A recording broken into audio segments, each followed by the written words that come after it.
नहीं दोस्तों, तो जितने भी लूसेंट का 13वां टॉपिक देख लिए हैं, आज हम लोग का 14वां टॉपिक जो है कि ब्राह्मण साम्राज्य और जो है कि सातवाहन राजवंश से संबंधित होने वाला है। और जो है कि इससे जितना भी प्रश्न बनेगा ये जो है कि टॉपिक वाइज लूसेंट से लिया गया है प्रश्न। और जो है कि आप देखिएगा लूसेंट को तो 100% जो है कि ये प्रश्न लड़ेगा। जो है कि ज्यादा प्रश्न नहीं है, ये वीडियो 8 से 10 मिनट का होने वाला है।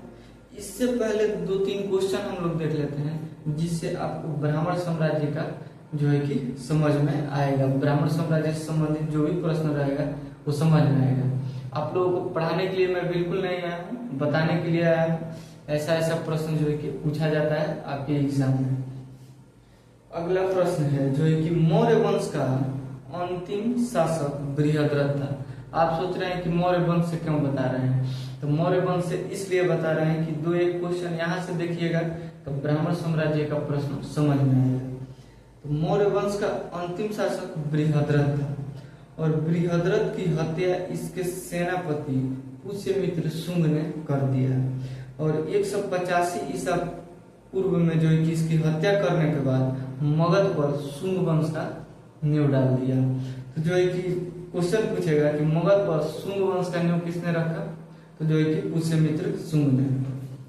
तो अगला प्रश्न है हम लोगों का ब्राह्मण साम्राज्य से। ये आप लोगों को समझ में आ गया होगा कि बृहद्रथ का सेनापति पुष्यमित्र शुंग था और जो है कि मौर्य वंश का अंतिम जो है कि शासक बृहद्रथ था। इसकी हत्या जो है कि पुष्यमित्र शुंग ने किया था।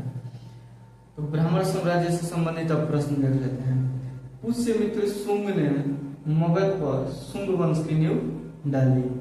अगला प्रश्न है शुंग शासकों ने अपनी राजधानी विदिशा में स्थापित किया। पुष्यमित्र शुंग के जो भी शासक थे वो अपना राजधानी जो है कि विदिशा में स्थापित किए। पुष्यमित्र शुंग ने इंडो यूनानी शासक मिनांडर को पराजित किया। इंडो यूनानी जो शासक था मिनांडर, उसको जो है कि पुष्यमित्र शुंग ने पराजित किया। पुष्यमित्र शुंग ने कितने बार आश्वमेध यज्ञ करवाया, तो 2 बार आश्वमेध यज्ञ करवाया। ये प्रश्न कितना बार पूछा गया है। अगला प्रश्न है भरहुत स्तूप का निर्माण पुष्यमित्र शुंग ने करवाया। भरहुत स्तूप का निर्माण पुष्यमित्र शुंग ने करवाया। शुंग वंश का अंतिम शासक देवहूति था। शुंग वंश का अंतिम शासक देवहूति था। अगला प्रश्न है देवहूति की हत्या वासुदेव ने 73 ईसा पूर्व में कर दिया। देवहूति की हत्या वासुदेव ने 73 ईसा पूर्व में कर दिया। और मगध की गद्दी पर कौन वंश की स्थापना हुई। मगध की गद्दी पर कौन वंश की स्थापना किसने की, तो वासुदेव ने किया। अगला प्रश्न है कौन वंश का अंतिम राजा सुशर्मा था। कौन वंश का अंतिम राजा सुशर्मा था। हम लोग अगला जो है कि टॉपिक देखते हैं सातवाहन राजवंश। सातवाहन राजवंश से भी ज्यादा प्रश्न नहीं बने हैं। सुशर्मा की हत्या सिमुख ने किया। सुशर्मा की हत्या किसने किया, तो सिमुख ने किया। और सातवाहन वंश की स्थापना किया। सिमुख ने जो है कि सुशर्मा की हत्या करके सातवाहन वंश की स्थापना कर दिया। सातवाहन वंश की राजधानी प्रतिष्ठान थी। सातवाहन वंश की राजधानी प्रतिष्ठान थी जो महाराष्ट्र के औरंगाबाद जिले में पड़ता है, गोदावरी नदी के किनारे। बोल रहे सातवाहन वंश की राजधानी प्रतिष्ठान थी जो महाराष्ट्र के औरंगाबाद जिले में पड़ता है, गोदावरी नदी के किनारे। सातवाहन वंश के प्रमुख शासक सिमुख थे। सातवाहन वंश के प्रमुख शासक सिमुख थे। सातवाहन शासकों ने सर्वाधिक मुद्राओं का प्रचलन किया। जो है कि पोटीन और कांसे के जो मुद्रा था उसका सबसे ज्यादा प्रचलन कोई किया, तो सातवाहन शासकों ने किया। तो क्वेश्चन पूछेगा कि पोटीन और कांसे के मुद्राओं का सबसे ज्यादा प्रचलन किसने किया, तो सातवाहन शासकों ने किया। सातवाहन शासकों ने अपना सिक्का ढालने में जिस शीशे का इस्तेमाल करता था सातवाहन शासकों ने अपना सिक्का ढालने में जिस शीशे का इस्तेमाल करता था उसको जो है कि रोम से मंगवाया था। उसको कहाँ से मंगवाया था?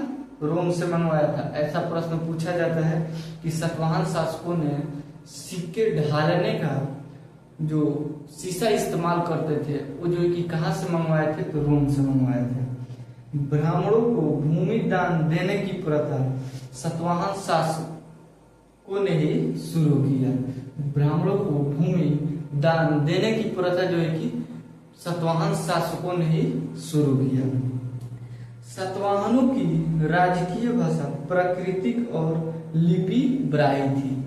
जो है कि सातवाहनों की राजकीय भाषा जो है कि प्राकृतिक थी जबकि लिपि ब्राह्मी थी। जैसे हिंदी का लिपि देवनागरी होता है। अगला प्रश्न है, सातवाहन राजकुल पितृतात्मक था। पितृतात्मक मतलब उसमें सातवाहन राजकुल में जो है कि पिता का महत्व ज्यादा था। तो सातवाहन राजकुल पितृतात्मक था। सातवाहन राज्य ने उत्तर और दक्षिण भारत के बीच सेतु का काम किया। सातवाहन राज्य ने उत्तर और दक्षिण भारत के बीच सेतु का काम किया। ये जो है कि हम लोगों का सातवाहन राजवंश से और जो है कि ब्राह्मण साम्राज्य से संबंधित प्रश्न था। और ये लूसेंट का प्रश्न 100% है और जो है कि ये टॉपिक वाइज प्रश्न लिया गया है। ऐसे प्रश्न के लिए हमारे चैनल को सब्सक्राइब जरूर कीजिएगा। इस वीडियो को ज्यादा से ज्यादा शेयर कीजिएगा। मिलेंगे नेक्स्ट वीडियो में, तब तक के लिए जय हिंद।